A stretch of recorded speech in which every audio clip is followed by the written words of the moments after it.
Hey everybody, welcome back to the channel. I'm going to do a little video on the champions that I use this month, maybe ones that I would recommend against some of the boss fights, in particular Red Guardian, with some really oddities which actually seem to work relatively well. Apart from the fact the game is really scuffy this evening, from things when you're moving out that the enemy is moving, it's like the AI knows that you're about to pre-move, and as well things that when you go into a block, it's broken through the block. Seems to be like only today, and especially after the emergency maintenance, but I don't know, is anyone else experiencing that? I've seen a few bits of footage where players have experienced the same thing, but thoughts in the comment section. Bit scuffy this evening? Right, let's get into the nuts and bolts of it, and obviously the first fight up is Hood. You've got tunnel vision, and obviously that basically means that don't just do the same attack twice. I found method of just going into parry heavy seemed to work. EMP modification is annoying, but to be honest, you'll end up over damaging this in any case by using any other champion. The other stuff is nothing really to worry about. And as well, the champions that I used, well, I did actually use a lot of the parry heavy champions, like your Archangels, Dominoes with the Incinerate synergy. You can use other champions like Warlock, Sentinel, does shocks, you know, those kind of things. But look, any champion really go through this quite easily. It's not a too tricky one. Class advantage maybe all the way, stick to the L1 and you should be absolutely fine. Now if you go against any Taskmasters in this event, and something to just be warned of, they get adaptive, and if they're generating buffs like resistance and physical resistance, then use a champion that interacts well. Morningstar. You've also got champions that nullify, Sorcerer Supreme, Symbiote Supreme, and as well Dr. Doom. Dr. Doom's quite a fun thing. I don't know if I said Dr. Doom. Morningstar as well, L2, parry, heavy attack, and then hit in with that. As you get further down the line, if the champion picks up evade in other areas, then slow debuff, and also champions that use True Strike or kind of reduce incoming evade abilities could be quite good. The end boss for the second quest is the lovely Red Hulk, and Red Hulk is a little bit annoying when it comes to buffet and toxicant or toxican, as it basically means that there's a good chance you will get poison effects on you, and I would probably say any champion that's poison immune would be good for this, as well champions that are poison immune and don't have a buff, which are, let's face it, a lot of cosmic based champions.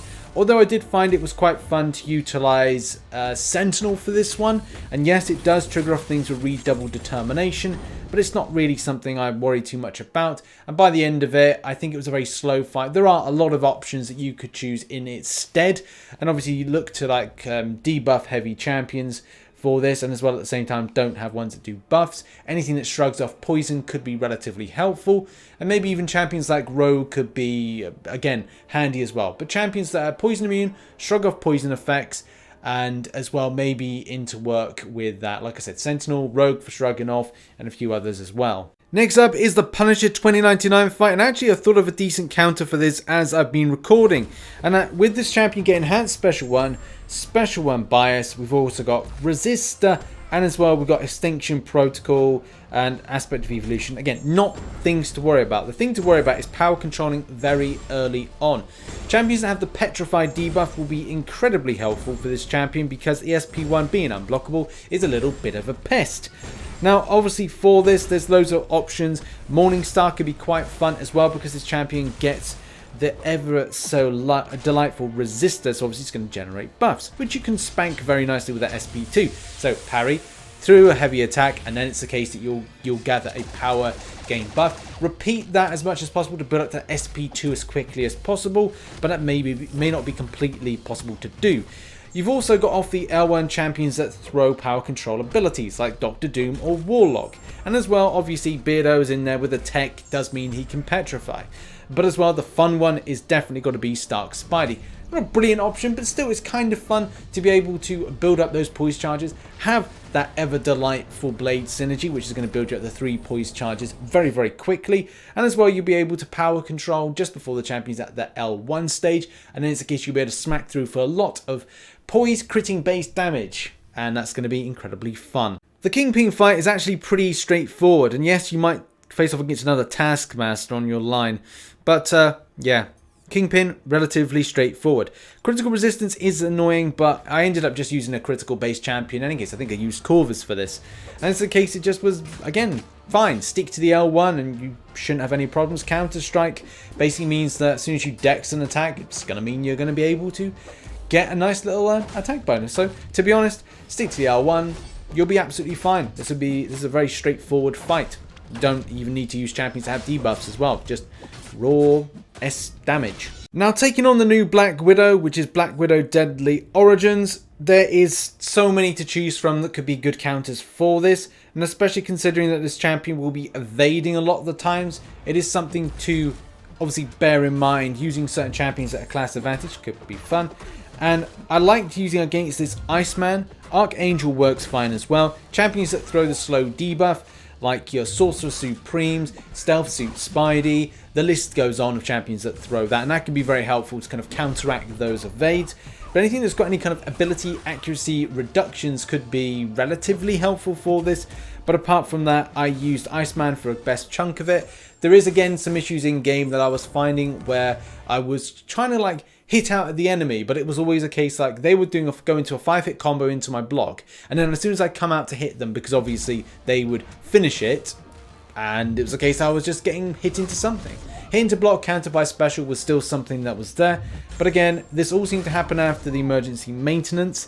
Either way, if you can, stick this champion to the SP2, watch out for the heavy attack, and then try and intercept and counteract the heavy attack when it comes in. But good champions with slow debuffs can be helpful, but let's face it, class advantage and big damage and big debuffs are relatively very helpful for this. You could even use a Corvus, you could even use an Omega Red, you could use so many champions against this particular fight. And now on to the final fight, which is indeed that lovely Red Guardian. Red Guardian actually seems to be a little bit more trickier. Same problems I was experiencing before when it came to like functionality issues, but a lot of the time it is just dealing with that that big explosion of debuff damage which comes at you after you've tried to take down the shield. Now the shield, obviously that ablative shield, which is still a bit of a mouthful to say. It's the case it's better to do heavy attacks for this, and heavy attack centric champions like Doctor Doom's Archangels, Incinerate synergy with Domino seems to be a good crack for this. I did play about with some fun things, and that's the one thing I wanted to do, a bit of experimentation with this, and ended up using champions like Rogue and as well MODOK, and as well something else that was a bit kind of peculiar and different. But I largely feel that the best teams for this will be the parry heavy type champions, like your Archangels, like your Rogues. Well, Rogues to a degree, but Rogue could be like shrugging off the debuffs, which work. Iceman's an interesting one, but obviously that's basically having the ice armor, which could protect you to a degree from being attacked out. Heimdall synergy. I use the Heimdall synergy as well because it gives you that little bit of, well, second chance, second win to get back in there if you're playing it aggressively. And that's the thing to really understand. And so one thing I was trying to play about with is seeing whether or not it was worth avoiding that heavy attack thing that it says, or it's a case of just attacking out. Obviously, it is a case best to do the parry heavy method. It is difficult now with this fight to get a parry off. Now, I was finding that getting a parry was very difficult, and again, it may be a case of like, well, if I come back to the game tomorrow, it may function better. Depends, obviously, about the emergency maintenance that I hear was a thing, although I was busy with other content at the time. Either way, the fact is, it looks like champions that be shrugging off debuffs are good, like building up Blade to an SP3, and obviously don't do an SP3 because you won't be able to shrug off those effects. But also do watch out for certain other champions that shrug off debuffs, and in particular Beardo. Beardo can be very good, especially paired up with a skill-based champion. Chance whenever a debuff is gained, consume 1 kinetic potential to purify it. Again, very helpful if you're building up that kinetic charge, and that may be a champion I go back to in order to kind of create a video, maybe a one-shot video, and go, do you know what, this champion is the best champion for this. But again, need to experiment it, need to see if that's the case. Obviously, a better version that was about 200 signature would be ideal. 80% is still 80%, and there's a 20% chance that I'm not going to get a purified debuff and still take the full force of that damage. So that is something to bear in mind with that. This is the more difficult fight. Heavy attack is just like a single hit out, so that's the point which I was making a mistake of not going back in. But obviously, first time fighting it, second time learn how to fight it better. That's something to bear in mind.